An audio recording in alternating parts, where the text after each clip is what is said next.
Well, gentlemen, today we are going to look at Ampere's law very briefly. I have to pronounce these very carefully because Trace has informed me that he mocks my pronunciations of French words. Not mocking, but enjoys my mispronunciation. So we're going to look at Ampere's law briefly. Now, we talked about Ampere's law in class yesterday, and we're really not going to go any further with Ampere's law here. We're just going to look at it and then go to the Biot-Savart Law, and then we'll do some problems with the Biot-Savart Law. So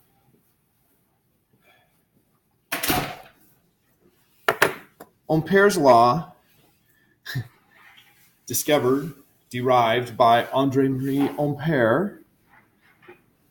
Okay, so am I pronouncing these right, Trace? Yes, I'm winning. His law says that the magnetic field relates to current. And so the actual form of the law is this here. Now, if you look at this equation, the first thing you certainly notice is that you've got some odd integrals there. You have the integral with the circle sign. What does it mean if you have the circle sign? Enclosed. There's no holes in it, so you have a closed loop of B dot dl. And we learned in class yesterday that that's called the circulation. Is equal to mu naught, which is the permeability of free space, something tells you about how magnetizable space is, times the surface integral of J dot dA. So it's integral over a closed surface. I have the double integral sign because a surface is two-dimensional. I think it is closed, so I should have put that there.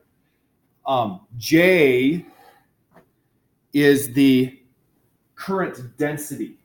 And notice that J here is a vector. Current density is a vector.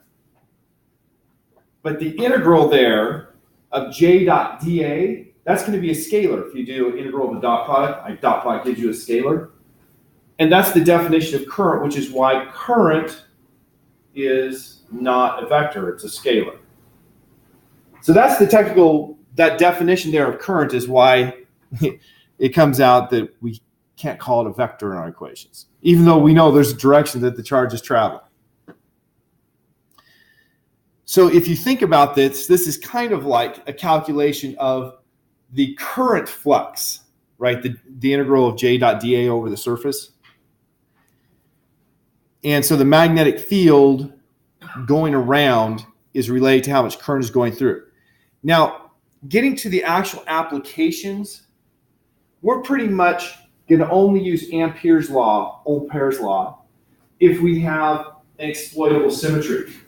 And with the homework that, okay, did you guys turn it in online? I know Nathan gave me his on paper.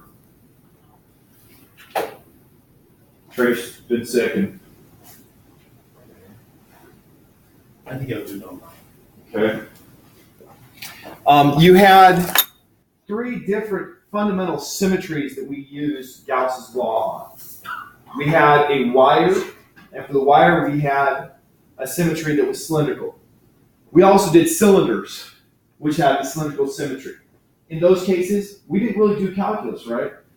Because we were able to say, well, based on the symmetry, then my directions give me this relationship. We also did spherical symmetry. Again, didn't have to do the integrals because of the symmetry. How'd you guys like that last one? The one with the two spheres overlapping? It's kind of a bugger of a problem, I think. It turns out to be so simple with its answer, though. Which then it makes you feel really good, I think. When you get to the end, you're like, it's a really simple answer. The first time I solved it way overkill hard.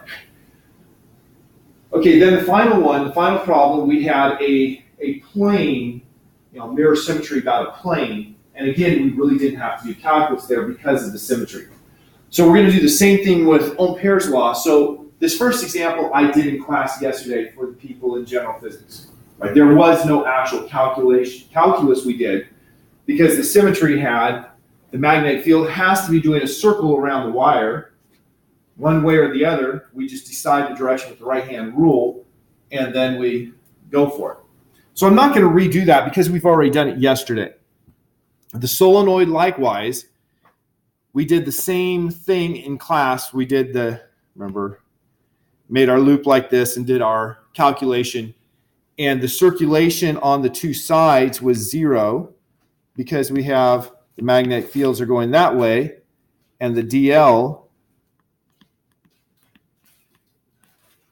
being the little piece of length, is perpendicular to that. So B dot DL was 0 on the sides. We make it infinitely long, so B is 0 out there at the top. And then the only part of our loop that gives us anything non-zero is the part that's in the middle. And so, again, no calculus because we chose geometry to make it easy. And you know what? It's about the only two places I ever use Ampere's law.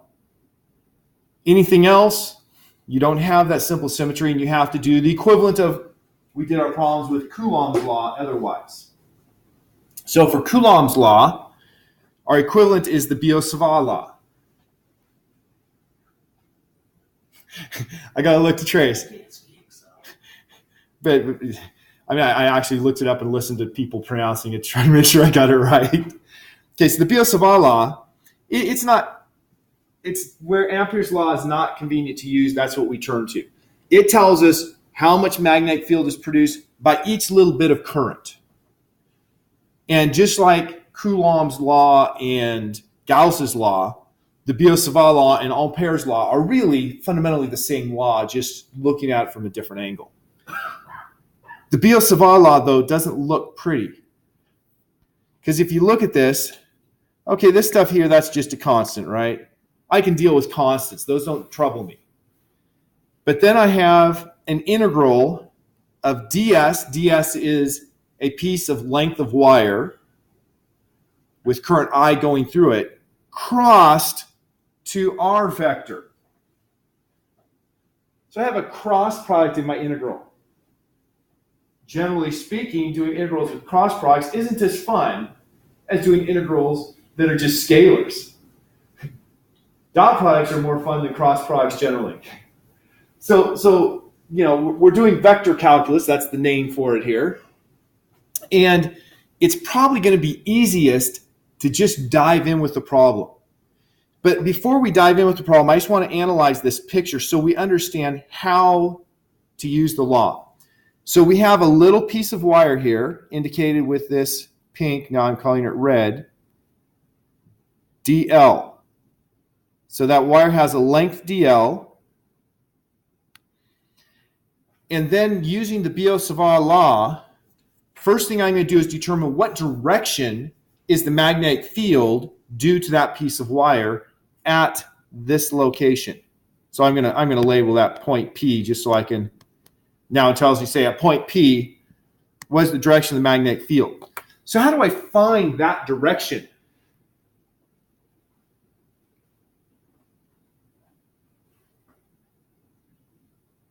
It's going to involve your right hand. I see one right hand out. What do I do with that right hand? You might notice this has a 1 with a vector sign over it. That's the way that this website put a unit vector in the direction of R. If you look at the way I wrote, I put R with a hat over it to indicate a unit vector in the direction of R. Or I put R vector over R cubed instead of R hat over R squared. So these are equivalent. R vector is R magnitude times R hat. Anyway, so coming back to this, actually I'm going to keep it on this because it's easier looking at these. Which finger, well, what variable is my index finger going to point in direction of?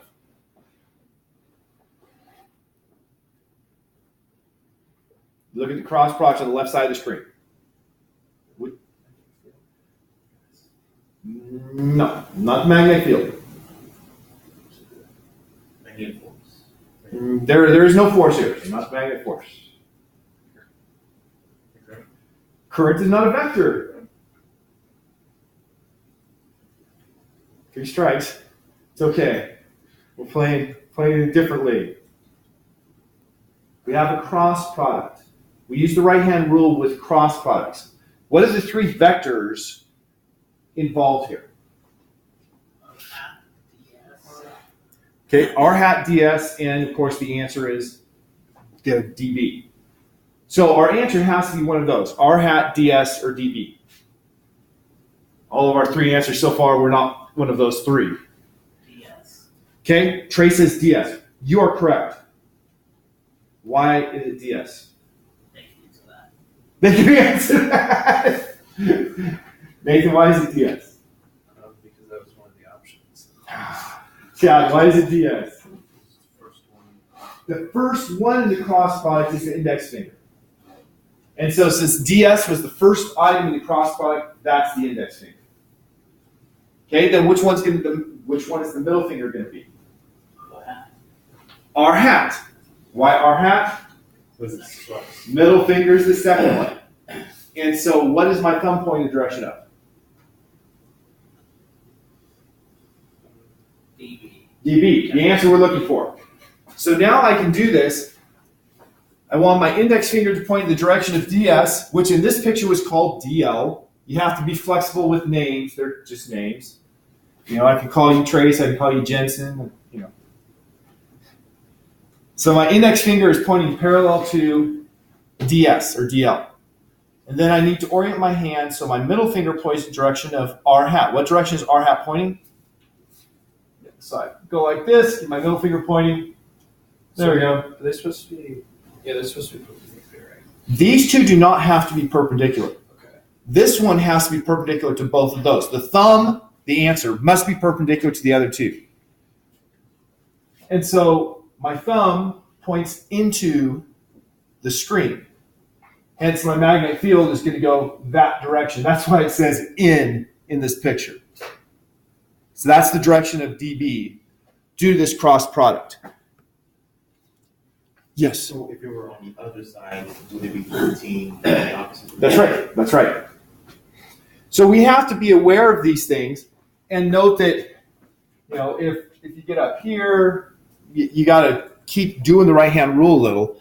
We're going to actually do problems the same way as we did with Coulomb's law, where we broke them up into components, or not Coulomb's law, Gauss's law as well. We broke them into components and then do each of the components separately. So here we've looked a little at the geometry. Let's look at a problem.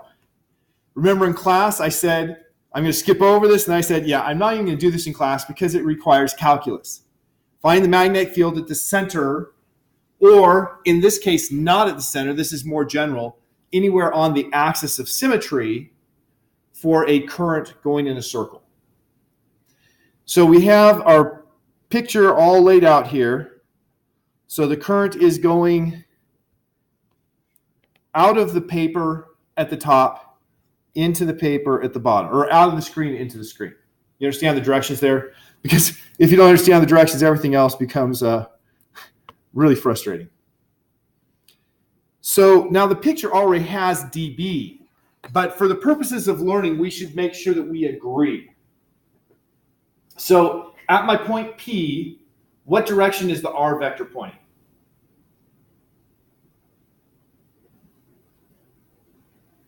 It's pointing from the current to the point. That's an important thing that I didn't mention before. The direction it's pointing is really important. If it was pointing from your point to the R vector, it would be the opposite direction. So from the point on the wire to where you're finding the magnetic field, R vector is going down and to the right. What direction is ds? Or dl as it's labeled in this picture. On the top it's coming out, and the bottom is going in, right? So I'm going to top, so my index finger goes the direction of ds, so my index finger going that way, coming out of the screen. And then I need my middle finger to point in the direction of dr, going like this. Okay, I think my hand got messed up, and its index finger is pointing straight out, middle finger is pointing down and to your right. My thumb is pointing up and to your right. So my magnetic field in this case is up and to your right, as shown in the picture. Now, as we go around the circle, because of our geometry, this angle right here, oh, I need to change the way. I'll just use the same color that's there, mark it darker. This angle here is going to stay constant because we're on the axis of symmetry. And so the component that is going, I like how dBx is longer than it should be. It should come down to there.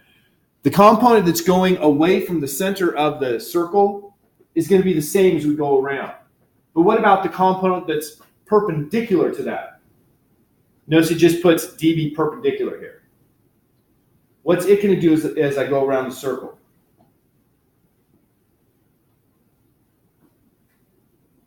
Let's make sure we're clear. I'm on a circle. If I'm at the top of the circle, then I have the vertical or the non-horizontal component straight up. If I'm coming out here, what direction is the is the non-horizontal? It's going to be like that. And so it's going to be following around, so it's going to do a complete circle. Because my symmetry has a constant radius, the strength is going to be the same. So if I have the strength is the same as going around a circle, what's it going to sum to? 0. So I can logically rule out having to worry about the two directions that are perpendicular to x. And you should do that in problems. You should do your math using as much logic to make it easy as possible. You shouldn't say, I'm going to do it the hard way. Sometimes we do it the hard way to show that our logic was right. But looking at this, based on a symmetry argument, the magnetic field has to be going in or out only. And so now I'm only going to worry about this component. So this component here has a magnitude of dBx is equal to dB. And looking at this angle here, which side of the triangle is the x part? Opposite, adjacent, hypotenuse. Adjacent. And which part is the total dB? Hypotenuse. So adjacent over hypotenuse is cosine theta. So my dB in the x direction is my dB magnitude times cosine theta. And then I need to determine what my dB magnitude is. So I have this r here is going to remain constant because of my symmetry. That's good. The angle between r and dl, what's the angle in this picture between r and dl? What's that angle?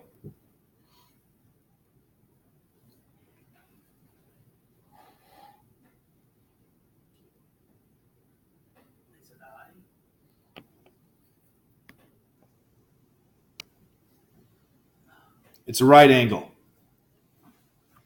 Once again, because of our symmetry, if you're going from the circle to here, you're always going to be perpendicular to that circle. So that means that when I do my cross product, I'm going to have ds cross r hat is just equal to ds in magnitude. So I put the magnitude sign there because I've already broken things into components. So that means that dB is equal to mu naught over 4 pi times the current times ds over r squared. That's putting my values into this equation, and I use the r hat version, as you can see.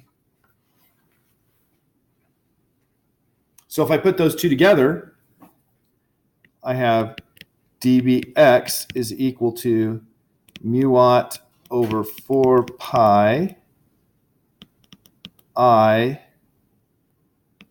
cosine theta ds over r squared. Now I wrote this in a way that's a little deceiving. How many variables do I have in that?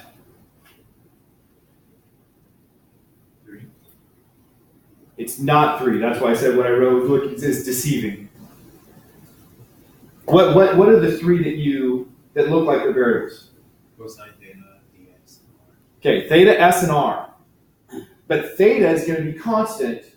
It's the angle between the x-axis and my dB, and the dB is doing a circle around, so that angle stays constant. But r is also constant.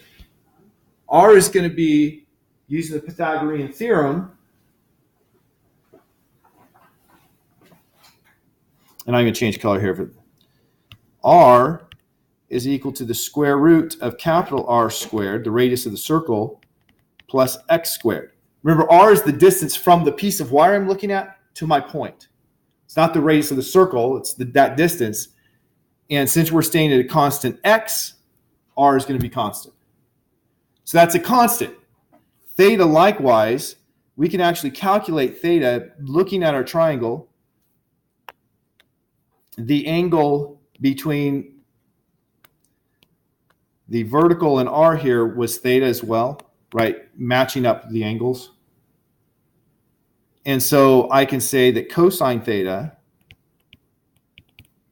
is equal to the adjacent side, which would be capital R, over the opposite side, lowercase r. And so I can write cosine theta in terms of other constants and get things so it's just going to be in terms of x.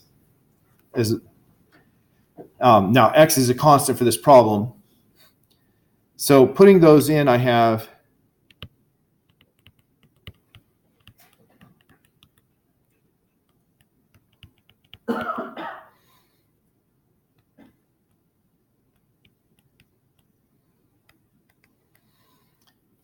so there I put r over r, capital R over lowercase r for cosine theta.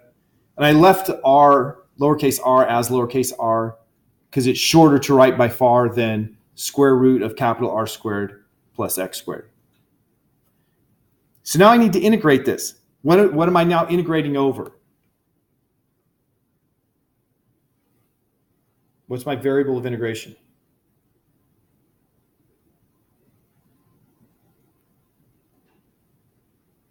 Remember, the variable of integration is the thing that has a d. ds. So I'm going to have an integral here is equal to, and I'm just going to put my integral sign there because all the other stuff was constants. And I'm going to go around a circle. So just going around the circle, I start at 0 and I end at 2 pi capital R because that's the length of the wire.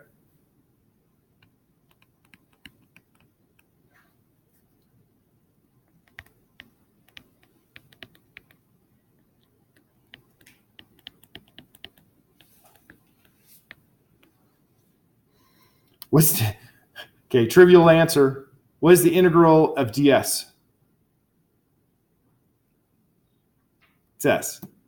And if I'm going from 0 to 2 pi r, that's just going to give me 2 pi r minus 0. Notice the capital R and the lowercase r. It is important to keep those straight. So b in the x direction is equal to mu naught I. Notice 2 pi and 4 pi are just going to give me 1 over 2 there.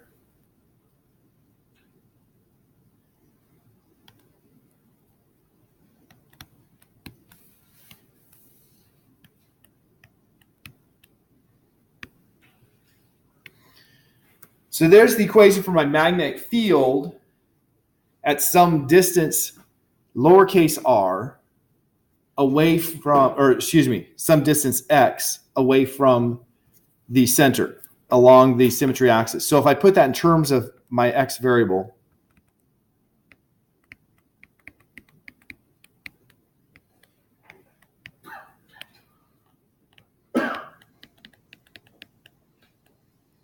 so now I have the magnetic field in the x direction for any x on that symmetry axis.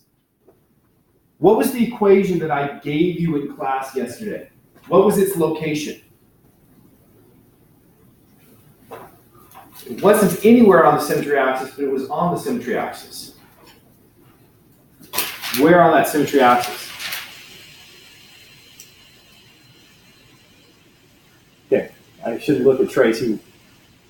wasn't able to be here, just being sick.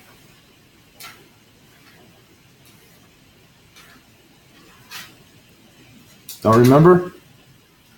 It was at the center of the circle. At the center of the circle, then x would be 0. And so if x is 0, we're just going to check this. B of x equals 0 is equal to mu naught I r squared. Oh, I forgot to put cube on this. That was a mistake. Over 2 r to the, it's r squared to the 3/2, so r cubed. If you put in x equals 0, square root of r squared is r, and then that whole thing was cubed. And notice that's going to cancel 2 r's. And that's the equation that we had in class yesterday. The magnetic field at the center of a circular loop. So there is a practical example of the Biot-Savart Law. And notice this is the magnetic field in the x direction. But I can make it in a vector by putting the x hat there because it was only in the x direction. There was no magnetic field in the wire. Z direction is based on the symmetry. Now, I am not such an evil person that I would say, well, what's the magnetic field at this point here? Why would that be a lot harder if I found the magnetic field at this point?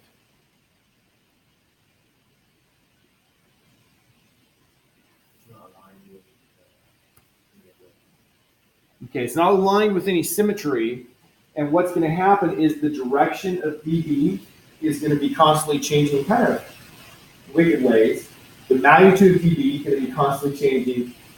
And it's a much, much, much harder problem to do that. So I'm not going to choose hard problems per se. I'm not going to choose ones that are super difficult. I'm going to try to find ones that make sure you know how to apply. So here's another problem. Application for a wire. Now, any logical person here is going to say, wait, we already solved this. We used Ampere's law. Right, with Ampere's law, we did the circulation, 2 pi r times the electric field or magnetic field is equal to the current enclosed I times mu 0. And we instantly had V is equal to mu naught I over 2 pi r. We did it like that, using Ampere's law. Now we're going to use this as an example of, are we going to get the same thing if we use the Biot-Savart law? So once again, I've put the equations here so we don't have to go back looking for them.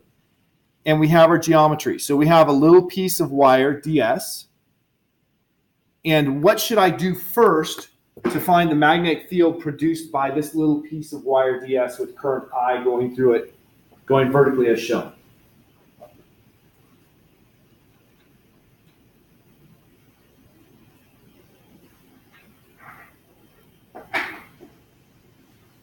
First step. Find the direction or the. Find the direction first. We need to find the direction and the magnitude. So I did the direction first and I did the magnitude. You could have said magnitude and I would have been fine. So your index finger points the direction of ds because that's the first item. So index finger up. Then your middle finger points the direction of the r vector. So up and r. So the magnetic field due to that piece is into the right there. What if it was down here?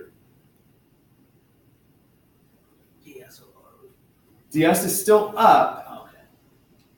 Okay. R was there. But now r is going like this. But you just go like this. So it's still the same thing. You're going, right, my middle finger's changing, but the others are staying the same. So my magnetic field is going to be pointing the same direction. Big sigh of relief. Big sigh of relief. It's already broken into a component. We're just going to take the entire magnitude and say it's going into the screen. But you have to go through that. Now, the second part is to find the magnitude. How can I find the magnitude? Well, what is a cross product?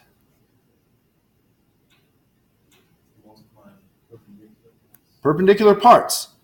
So what is the perpendicular part of the radius? Right, here's the red vector, or magenta more accurately. Now it's red. There's the R vector. What's the perpendicular part of that? The part that is perpendicular to ds. ds is vertical. Okay, Nathan was probably correct, but Trace had the easy answer. The horizontal part of it, which is capital R, no matter what my position is. So that means that dB magnitude, so I dropped off the vector sign,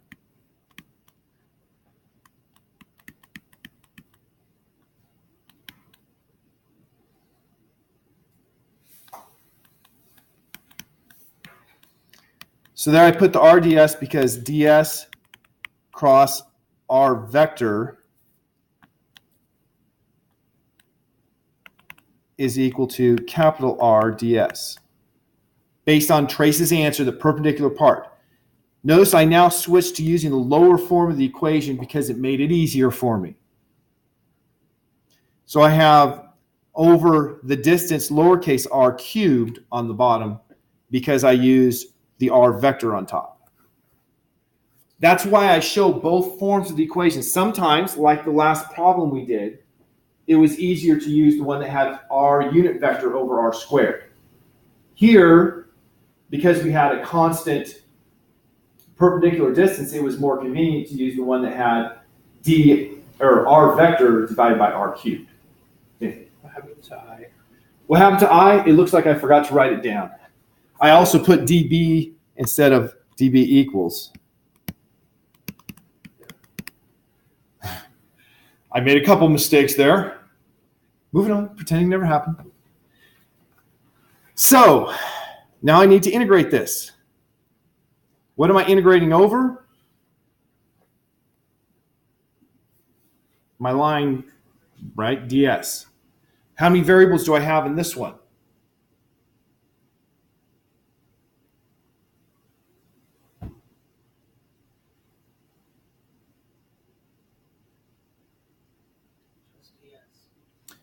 Sadly, it's not just ds this time. Lowercase r is changing, so it's also varying. So how can I relate R and S conveniently?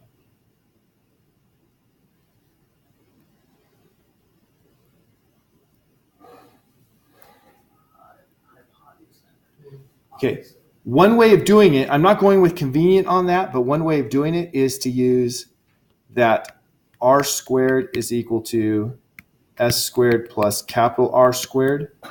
If I do that, then I would have dB is equal to I mu naught R ds over 4 pi S squared plus R squared to 3/2 power. Can you do that? Yeah, you can. You guys have done that. Can I do that? Maybe not so much. I'm not very practiced with doing this. Something you're going to be better at than me because 3 of you are in Calc 3 right now and you've been doing this kind of thing recently. So I could do this. I would integrate my limits. We're going to check against what we did with Ampere's law. Ampere's law I could only apply if I had an infinitely long wire. Here I could check for a finite length of wire. Right? I could go from, this far down to this far up and find it for a finite wire. Just like using Coulomb's law, we were able to find the electric field for a finite length wire. Gauss's law would have really been hard for the finite length, only infinite. So we have the same kind of situation. I'm not going to do the solution of this integral because I would flounder around trying to figure out what the formula is for this integral. Instead, I'm going to convert everything into using theta. So how does ds relate to theta? Well, we have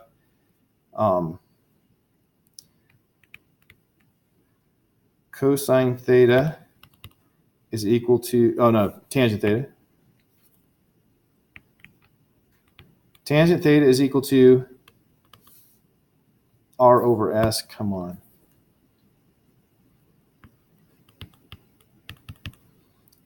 What's the derivative of tangent theta? I wrote theta twice. I am on my game. What's the derivative of tangent theta? Yes, none of us know that.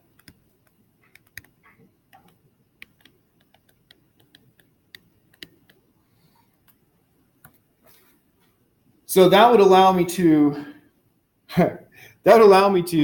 get rid of my ds, but it introduces an s squared, which I hope I can get rid of. So what else do I need to get rid of? I need to get my r put in terms of theta. And so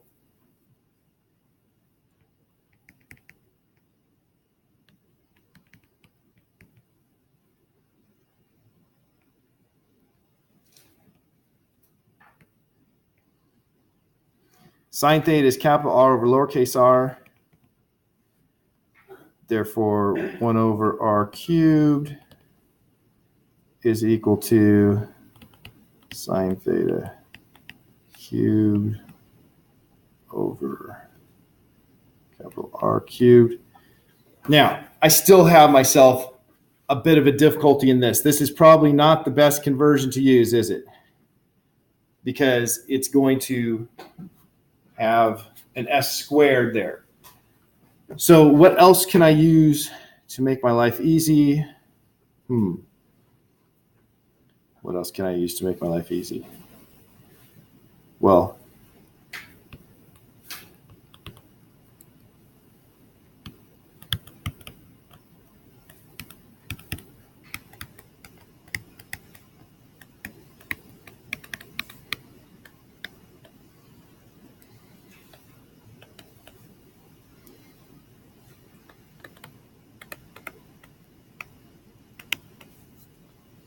okay, there I use S as R over tangent theta. I'm sure there's a quicker way to get there. I didn't practice this before class, so I didn't go the quickest way. So that's going to give me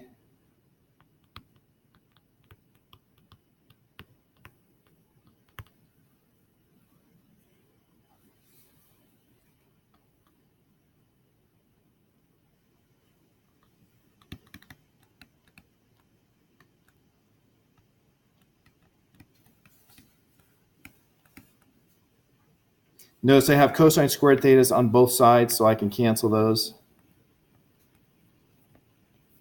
And I will have solving actually for ds.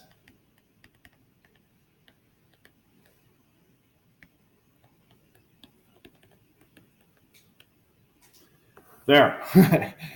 That is going to replace ds with things that just have theta. So this is a conversion for ds. And where was my other one? And this is my conversion for 1 over r cubed. And so if I put those into my equation, which inconveniently I ran out of space on.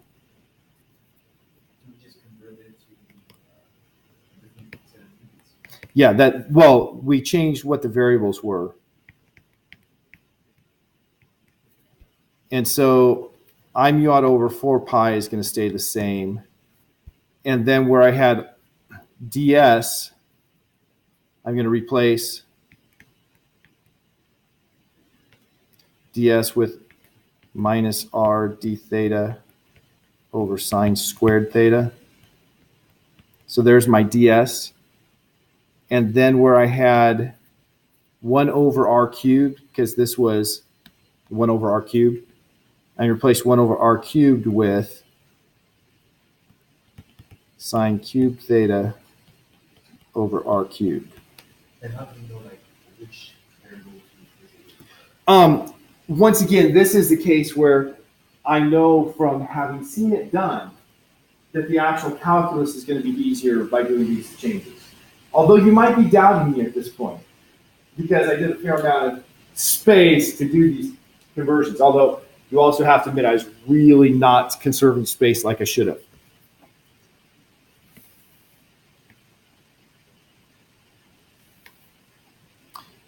Oops, I missed one.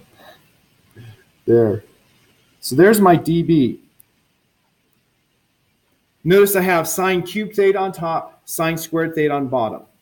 So I can cancel all of the sines on the bottom and have just one sine remaining on top. And I have r squared on top and r cubed on bottom, so I can cancel all but one of those. And I'm left with, and I have to go up to the top of the screen because that's the only place I have any space.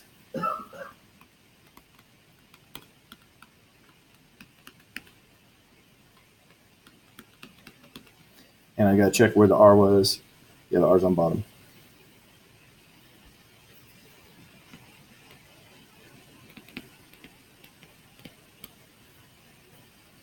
Okay, now that's not a hard integral. If I integrate both sides,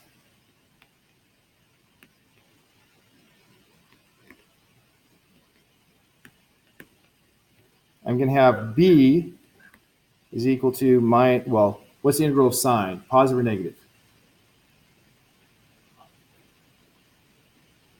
Yeah, I think it's negative.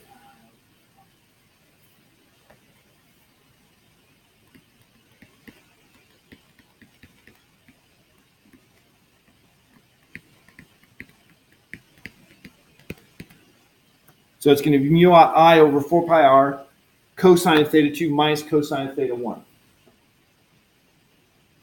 Now finally, what are my limits? If it's an infinite wire, I'm going from straight down, which is going to give me, in this case, if you look at the definition of the angle, straight down is going to be, the angle is 0. And then straight up, the angle is going to be 180 degrees. So I'm going to integrate from 0 to 180 degrees. So cosine of 180 degrees is minus 1. Cosine of 0 is 1. Minus 1 is minus 2. So in parentheses would be minus 2. And so I would have mu naught I over 2 pi r when I put in the limits. The minus sign is giving us a directional thing. I may have made a sign error because we know the direction has to be the direction we got with our cross product. So the magnitude there is the same as we found before of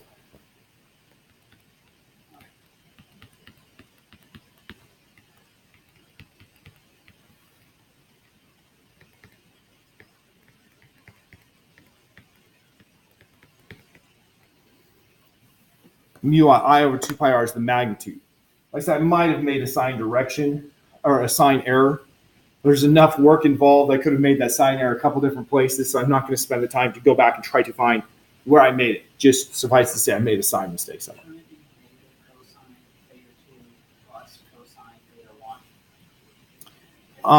I dropped the minus sign that was out front. I had a minus sign here, and I dropped that.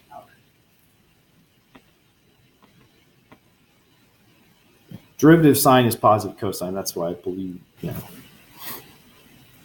So why did I have the sign wrong? Like I said, I don't know. It could have been misremembering the derivative of tangent theta for all I know. So what we were able to show here is that we get the same magnitude for the magnetic field using the Biot-Savart law as we did with Ampere's law. And we were able to once again go through the steps of how to apply the Biot-Savart law. I'm going to try to find homework problem for you for the Friday homework that has the Biot-Savart law. It's kind of hard to find. I hope on the OpenStax, or not OpenStax, but Expert TA to give you. That is the end. Any questions, my friends? Nick? Okay, Michael. Is that today about not actually that when I'm talking about the projects? Yes, it's just the projects. Okay. So I will be here if people want to come ask me questions or whatnot, but there is no lab activity for today. It's your time. All right.